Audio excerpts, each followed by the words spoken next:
بسم الله الرحمن الرحيم كلنتي وعندا وديال كسو دوادا قرموين عجيبة وان كو ايجي دونو مالمها سو سعدا بقردي ادون كان عرف الى عرف سو مامولي اما قرح ودا الى قرح كصوبح هل مركزو تليي ودريمي كرتاني ادق تحي ان دونيدان او دhan hal qof looga dambeeyo gacan biran oo ku qabto sidoo kale waxaad garan kartaa in dadka sidaasi sameeyay ay yihiin dad aad u yar isla markaana tira kooban waxaan eegi doonaa 4 qof oo dunidan dhammaan ka soo taliyay gees ilaa gees hab boqortooyana ku soo maamulay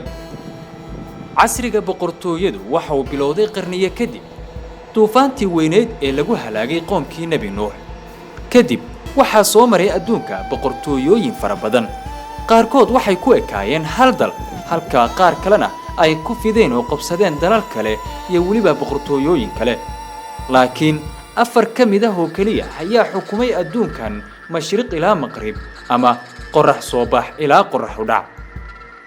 sheekadeennan waxaan ku eegi doonaa inta badan afartaasi qof oo kan ugu horeeya uu noqonayo Namruud bin Kancaan waxaana kamid ahaa boqoradii afarta ahaa ee xukumay adduunkan wuxuu ahaa kii ugu darnaa dhinaca xadgudubka iyo kibirka ee soo maray adduunka duufaantii weyneed kadib kuma ekaan xukunkiisu magaaladii Baabil ee weyneed laakiin wuxuu xukunkiisu gaaray adduunka gees ilaa gees waa qofkii ugu horeeyay ee la gasho madaxiisa calaamadda boqortooyada ee loo yaqaan taajka waliba waa shakhsigii ugu horeeyay ee adduunkan qabsada kuna qasbayna isaga caabudaan isagoo sheegtay ilaahnimo muddo dhan 4000 oo sano waxa uu xukumayay adduunka casriga ah isagoo gacan bir ah ku hayay Namruud xilligu dhashay lama yaqaan laakiin raadadka iyo qoraalladii hore ee dalka Ciraaq ayaa tilmaamay inuu dhashay qiyaastii 2053 sano dhalashadii Ciise ka hor wuxuu ku dhashay dhulka loo yaqaan Baabil Namruud wuxuu ku abtirsadaa Nabi Nuux alayhi salaam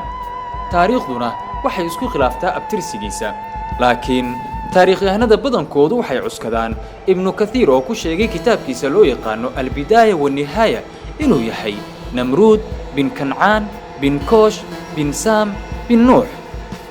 alayhi salaam Namruud ma ahayn magac caadi ah ee waxa uu ahaa boqor ay ka hibaystaan dhammaanba dadkii noolaa xilligaasi wuxuu aasaasay xadaaradii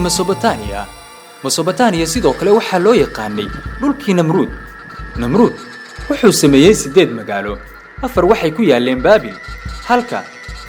inta kalena ay ku yaaleen dhulkii la dhihi jiray Ashur magaalooyinka waxay ahaayeen magaalooyin yar oo ay deganaayeen qabiilo laakiin Namruud ayaa ka dhigay boqortooyooyin Namruud waxa uu sameeyay ciidan xoog badan iyo waliba buruujiyo aan taariikhda hore loo arag oo uu ka taagay Baabil wuxuu u leeyin jiray dadka si wuxuushnimo ah ama aad u daran xilligiisii waxa uu ahaa nin adduunku uu ka baqo aadna dadka ugu xadgudbaa kibirkiisu waxa uu sheegay inuu sheegan karo ilaahnimo dadkuna ay caabudayaan habeen mugdi ah Namruud wuxuu riyo ku arkay meero ka soo baxay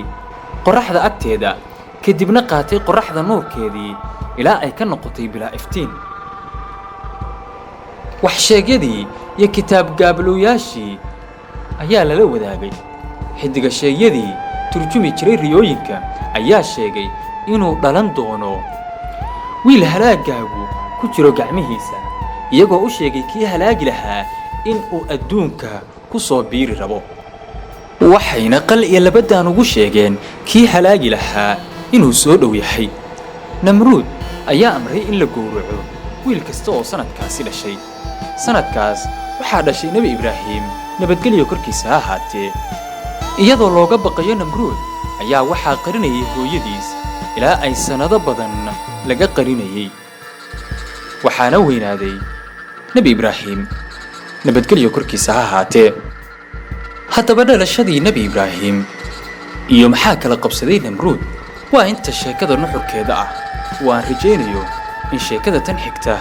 aad kaga bogan doontaan su'aalo dhowr ah oo ay isweydiiyeen talaabooyin laga qaaday Nabi Ibraahim dabka lagu tuuray iyo kaneecadu qaabkii ay boqorkii dunidan maamulayay u dishay waa inoo qaybta xigta iyo kulan dambe.